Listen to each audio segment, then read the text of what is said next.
Hello and welcome to Hacking TV. On this week's show, big telcos Verizon and AT&T are doubling down on over-the-top television, while big cable fights back with usage-based billing. Uh-oh.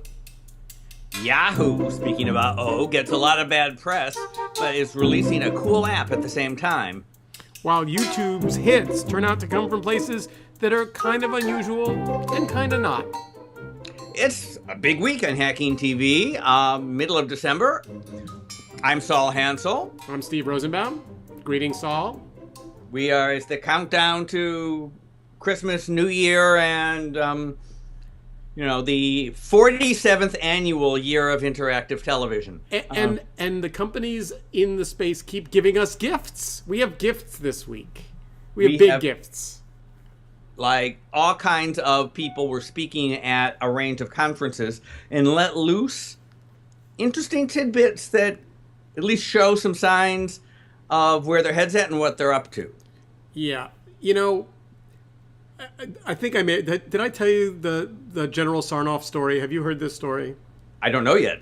So my dear friend Russ Sarnoff talks about General Sarnoff, Grandpa General Sarnoff, and about the inventor of television and the founder of NBC. And he gives my friend Russ one piece of advice.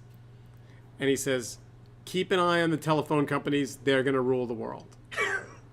And it just makes you understand how extraordinarily bright that guy was, because back then phones had dials.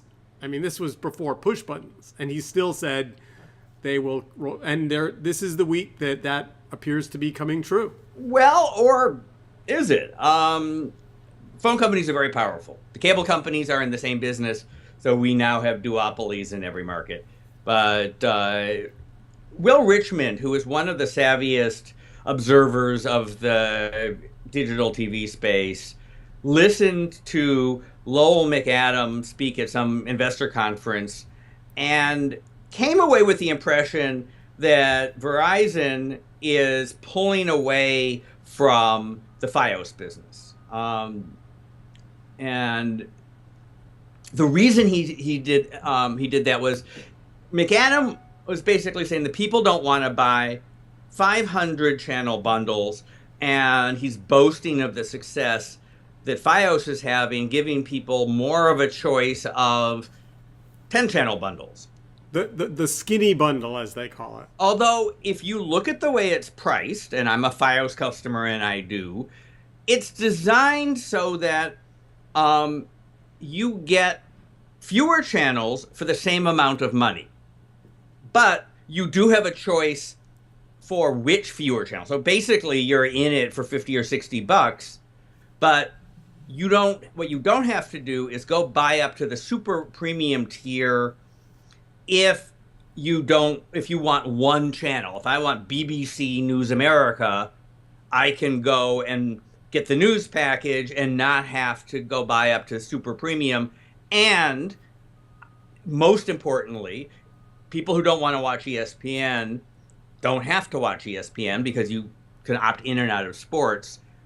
My guess is that Verizon has set this up to reduce their programming cost per subscriber and keep their ARPU, their revenue per subscriber, pretty much the same. I just want to point out, now we've been doing this show for a long time, and I suspect that one of your favorite words in the English language might be ARPU, because it has poo in it, which it's like one of those things you can say and be smart and cynical at the same time. Me? Smart and cynical at the same time? How could you accuse me of such a thing? So we'll say ARPU a lot, but no, Will's a terrific... ARPU better than your poo? I'm sorry. Will's a terrific reporter. He's very smart. Video news has been around. He's been covering this space, with steadfast determination since before it was a space. And, I think that his take on Verizon is reasonably well argued. If customers are saying they want to buy what they want, they're willing to pay essentially the same amount of money for smaller collections, doesn't that give you an opportunity to kind of upsell them to other packages and other things and actually grow your business, as opposed to having to see cable kind of on a downward slide where people are just cutting the cord. Absolutely. I mean, you've got to believe, right? Loosely speaking, more competition equals more price pressure. I can get my HBO or my Stars or whatever channel from more and more different places. And so Verizon is smart, I think, to say two things. One, the cable business has been very good to them in the footprint they have. So milk it for as long as you've got it, but be prepared for price competition. So changing your structure so that you are that you can cut prices on this by having sort of a somewhat more granular pricing strategy makes sense for them. But it's not giving up on cable. It's reconfiguring cable for the competitive battles to come. So we one of the things we don't know is how Go90 is doing, right? I mean, theoretically, there's an $80 million ad buy that was committed to, but have you seen any? I'm told that the Herald Square subway station has takeover ads for Go90, but that's also across the street from the Verizon offices. I haven't seen any of it, not a moment of it. Now, to be fair, I don't know what $80 million buys you, but it would more seem than a subway stop, unless the MTA has raised its rates a lot. I think they maybe haven't launched it yet. Is my only guess. Maybe it comes after the maybe media is cheaper in January. I don't get it as a product, but all right. Well, but as we've talked about, but you're not the customer. Okay. Well, no, I mean, how much video here? Let's do a little straw poll. How much video do you watch on your phone? Let's say if 100% is all the video you consume in a week, what percent of that 100 is on your mobile device? 5. Right. Depends. If I every now and then I'll get into a Netflix series that I'm going to watch in bed. Right. 5. Not this week. And how would you answer that question? Not dramatically bigger than that, 10, 12, but I think if you look at the millennial data is really pretty compelling, which is, it's, phones are, the center of their social world, the center of their dating world, the center of their video world. I'm not arguing that there's anything wrong with making video centric for phones. I'm just saying that the Go90 service seemed like a mishmash portal, and mishmash portals have a record of costing companies a lot of money to make and not being successful. So my complaint with Go90 is it doesn't stand for anything. I mean, I believe that brands stand for something, and you go to it because there's a very concrete payoff. I mean, let's keep an eye out for sure. What's and they can make it. They can flip that around if they start with nothing much, like many media properties, and then they find a couple of hits, and everybody says, I love going to the new thing on Go90, and they iterate with their audience, and got to have Go90 because you need to watch blank. That's the way you build something, right? I mean, without The Sopranos, what would HBO be? But again, just keep in mind, I mean, the reason why I'm really paying attention to Verizon, and you're hearing a lot about it on this podcast, is, if you're putting, if you're betting on both red and black at the table, the math says you're going to win. Huffington Post, AOL, Go90, they've got, a big chunk of bets out there, and, it's anybody's guess who's going to end up in, owning the Yahoo, business. But, theoretically, Verizon's going to be a bidder in that as well. I think Verizon is playing their hand pretty well.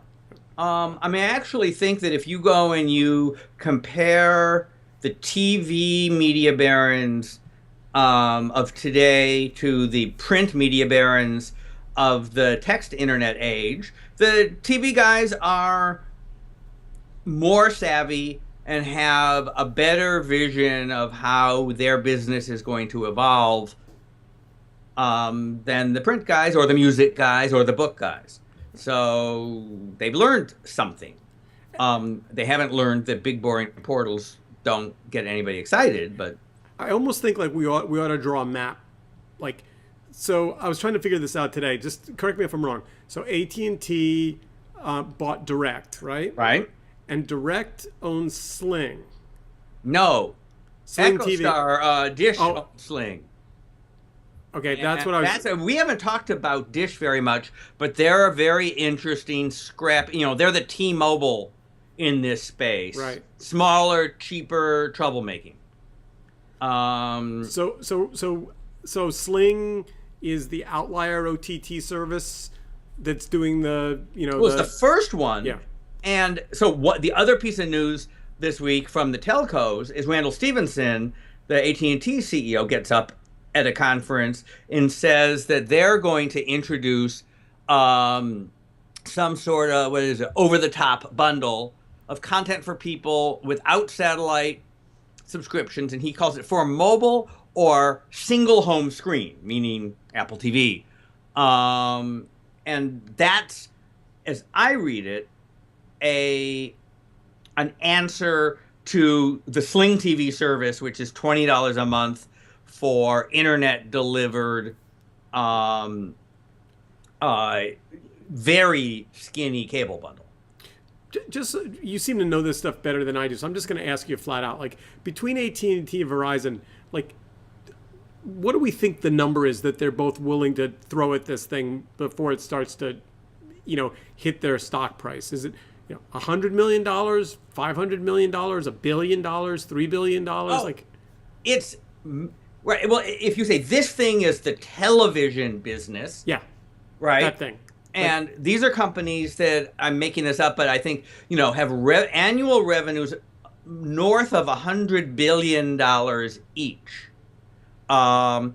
largely from the cell phone business, which turns out to be a pretty good business. And they have, absorbed all their competitors, so they have something close to a duopoly. So that throws off cash. Verizon has all the money in the bank it needs, even though it bought the half of its cell phone business back from the Brits that it didn't own. So they're throwing so AT&T is buying DirecTV. I still haven't figured out why that makes any sense at all. Verizon bought AOL that for pocket change, $4 billion. Their shareholders aren't going to notice it. If a piece of news this week is that Yahoo, instead of spinning off Alibaba to keep the internet business, is going to do the same deal in different clothes and spin off the internet business and keep Alibaba in the main company because it's bigger. And I saw some estimates that said that the internet business, what we think of as Yahoo, might be valued in the $4 or $5 billion range, in which case it's easy for each of them to go buy. I mean, they may have to pay a multiple over that. So since we've been talking about Marissa, I think we ought to. I mean, does that effectively end her chapter? Not what they said. So what they said to investors was, we are not selling the company. We are just splitting in two, and we're splitting in two using different legal words. But it is our intention that Marissa will keep running, the spin-out company, which will keep the Yahoo name and the Yahoo services and will be, for all intents and purposes, Yahoo. But it's a different way of describing the amoeba, and the old shares are going to just be, a big chunk of Alibaba. But just so we understand, so you put the Yahoo consumer business up for sale. They're not putting it for sale, right? They say it's not for sale, but it is. Well, it is for sale in this context, right? If you have this company that's worth tens of billions of dollars, but most of that is the Alibaba stake, and you pull that out, when the remaining thing isn't worth tens of billions, but is worth single-digit billions, it's more affordable. Every company's for sale when it's traded on the stock market. It's just the price. So the price of the part that Marissa cares about is falling by 10. So a factor of 10. So the rumor mill says Verizon's a bidder, AT&T is a bidder. I think Barry Diller mentioned he might be interested. which we don't talk much about Barry Diller on this podcast. We probably ought to add him to our list of characters to pay attention to as he quietly goes and gobbles things up. He knows TV from, way back. He's got Vimeo and College Humor and the Daily Beast, whatever that is. But actually, they're changing. Now it's going to be the Weekly Beast. They're just see. going to have. No, I'm kidding. That's not true. It's but Barry's art form is deal making that sends cash into Barry's pocket. But that's So if we had to take a prediction, and we said Yahoo is going to be one part of some new mega thing, who's the buyer that's most motivated to scoop it up? Well, we know that Tim Armstrong, still gainfully employed by Verizon, has wanted to merge AOL and Yahoo forever. It builds scale in a bunch of the sick businesses that AOL still has, like email. But I'm not sure with their, how much they really get out of that. AT&T might very well say, well, if he has the one of the sets, if Verizon has, we have to keep paying up to buy the other one. So just on the Me Too-ishness of it all, they would. Barry is a bottom fisher. If AT&T and Verizon are bidding against each other, there's no way AT&T's in that. The IAC is in that game. It's Godzilla versus Mothra, right? But again, you have to have Netflix and Hulu are companies they should buy. I don't see. Too much of Yahoo's business is text. Text is a lousy business. Web pages are a lousy business. TV and video for any medium at any length is a good business. It's a business that AT&T and Verizon are already in big time and need to be in. Yahoo doesn't, go buy Sony Studios. There's lots of ways they could go build assets in businesses that matter. I don't think Yahoo is on a path to anything useful for these guys. Now, that doesn't mean that someone's not going to buy it. I just think that... Well, if their purpose is to be the one-stop shop for, all, ad opportunities, then, people tend to talk down about Yahoo, but the truth is they have a pretty significant footprint. Both for video views and pages, and would be someone who's looking to be the deliverer of all ad impressions would be happy to add Yahoo to their, I'll put it to you this way. If Verizon gets Yahoo and you put together all the traffic that AOL, Huffington, and Yahoo have, and you're a media buyer looking to get out of work at 5:15 and you want to place a media buy, you like to make one phone call to the guy that owns all the traffic, and they are effectively going to be that if they can put it together. Well, so maybe they become a number two to Google, which owns that business. But I think that Facebook is going to end up as the key player, the key alternative to Google in the text web-based ad network business. They bought Microsoft's ad technology, which was the old Aquanta firm, and because they have so much data and everybody logs into Facebook, they can compete on the kind of ads that have real value. And AOL, for all of what they do, just doesn't, and Yahoo doesn't have anywhere near the depth of relationships that Facebook has. So if I were doing this, I would look, being a one-stop shop for stuff people don't want or aren't going to pay much money on or you're not very competitive in isn't very interesting. You look at Time Warner, right? For years it was, well, we want to be a one-stop shop for magazines and television and this and that, and, it turns out that that's not a big deal. So is Facebook a bidder for Yahoo? I don't know.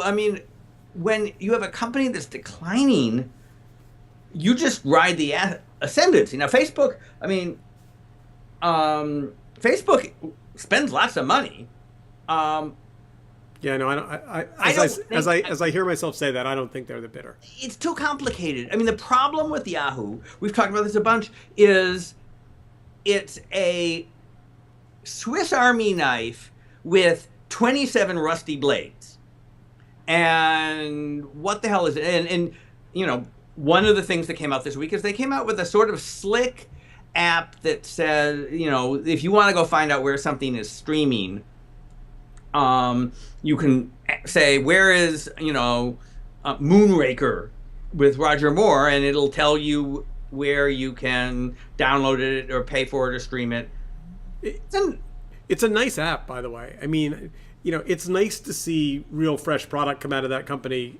It's been a while. It's a nice over the top sourcing device. Yeah, no, I have an app. I mean, it fills a real need, and Yahoo can distribute something like that better. I use one called Can You Stream It? There's apparently several others that do that. I mean, if Yahoo had really doubled down on the Swiss Army knife thing, which is what I always thought that it should do, and be a whole collection of useful tools, but it would go buy something. It bought Tumblr. Well, but I'm thinking of going back, like e-groups, which turned into Yahoo groups, and you know, and it had lots of things like that. But it then every other year somebody will go through and say, well, this isn't making us money. We need to, you know, sharpen our focus, whatever. And they would cut back on things. They wouldn't invest in things, and so Yahoo is not, you know, a really good collection of useful tools. It's a random collection of stuff, and you know, at this point, mostly an engine for giving you clickbait. All right, so we've now spent more than our fair share of time beating up on Yahoo, which, by the way, you made fun of me at the beginning of the show. You said we're going to talk about Yahoo again, but there we go. I'm more interested in the Verizon AT&T Godzilla versus Mothra battle, and it, you know, the way you described their you know, kind of voluptuous bank account, it would seem like, you know, they should be on the prowl for, you know, why aren't they buying Hulu or Netflix or you know price? Owners don't want to sell. Yeah. And I mean, if Netflix decided it was time to sell the company, there will be a long list of people interested. I mean, that's, you know. By the way, I think they're so far from done, those guys. Right. I think they wake up every morning loving life and loving what they're building, and you know, doing really. I'm working on a blog post for this week comparing the big players in the OTT space, and it's fascinating. I mean, when you actually look who's at your set of people you're comparing? Netflix, HBO, and Amazon Prime are my three, and I left Hulu out after Hulu's in my second tier for some reasons that I probably can't. I think too much of what Hulu offers comes over rabbit ears and seems like you're paying for something that you should be getting for free. Not if you listen to Les Moonves, as we said last week. Yeah. But so it's and all of these companies are starting to look like each other. So one news of this week or last week, Amazon Prime is now going to upsell you a Showtime and a Star subscription, right? And which turns Amazon into like Amazon, a retailer, which is a piece of the business that the cable companies have always had. But it's all blending together. Nobody who's got an OTT set up right now, over the top set up right now, as I do, you know, enjoys having to poke around on different boxes. In fact, I'm doing a yard sale this week and getting rid of my Roku box, my old Apple TV, an old iPad. Like I'm shuffling out all the old boxes because I've got to upgrade to the new ones, and you know, I just don't want to have my old Roku box sitting in the closet. So I put it on Craigslist and it sold like that. Very fine. Yeah. You know, it is still, I mean, my wife is constantly mad at me that, you know, it's impossible to figure out which show is on which channel and on which box. And she holds you personally responsible. Yes, yes, she does. And so Amazon's right to bring in a bunch of OTT products so that they become your go-to device, and you get a couple more subscriptions that fill in behind that. That's a smart move for them. Now, another interesting little rumbling this week is, speaking of Les Moonves, speaking at one of the investor conferences, he said that Apple is putting on hold its plan to launch a skinny bundle cable package because of price differences. Les, of course, wants more always. And Apple, has a history of telling media companies they're too greedy, right? They talked the music industry into accepting 99 cents a song down from the previous price of about $3 a song. And you can either tell that story that was what, enabled a viable digital music business, or if you're a music company, it was the biggest stupid giveaway on the planet. And the TV guys are not going to do that. And there's a market clearing price. So Amazon is much more of, can go both ways. They will discount things, but they will also pass through prices at whatever price. And so, Apple may or may not be able to lead the market in terms of pricing. Well, if you're CBS, there's the difference between the music industry that Apple won on TV is there are other ways to get your product out, right? Apple owned the iPod. The iPod was the way to get digital music to consumers. So I think Apple ran into some headwinds. I think they've got. And there, this is how you negotiate. If you're buying a rug, in the bazaar, right? You have to get up and walk out, and they have to follow you. If Apple thinks that the price is too high, and guess what? As a consumer, right, I'm rooting for them. I want Tim Cook to slam the door in Les Moonves' face, because these initial deals turn out to be, set the paradigms for what happens moving forward. And so let's bargain the price of this stuff down. It'd be fun. It'd be fun to know how many people have two boxes now. Have Apple TV plus Roku, or Apple TV plus TiVo, or Apple TV plus, something. Because they just, if you download any films off the internet, Apple TV is useless to you. And if you don't have Apple TV, you miss a great collection of high quality films and apps now, theoretically. Although, well, with the exception of the weird Amazon thing, Kindle Fire. Right. Yeah. And I just sold that, by the way. No, the fact that Amazon is not on the Apple box. Right. Once it's open, pretty much everything will be on there. So the idea that, I need to watch blank, so I need a Roku as well, should go away. That should benefit Apple. So last story of the program, but one that I don't want to make sure we don't run out of time on, is interesting surprise at YouTube this week. They came out with their top 10 videos of the year, and interestingly enough, of the 10, only 3 were kind of YouTubers.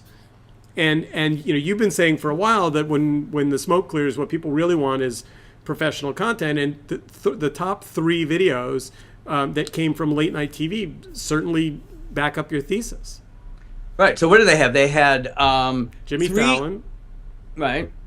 And they had 3 from late night TV, 2 ads, and a public service announcement, and a clip from Britain's Got Talent. Right. So people like that stuff. How do ads end up in the top 10? Which were the ads? Because somebody is making viral content and native content that works. I think it's harder than everybody thinks, but it's so the what is so Nissan crazy plastic ball prank. Love Has No Labels by the Ad Council, and what's the other commercial? I'm looking at the list, and then Salento Watch Me by Tiana King. What's that?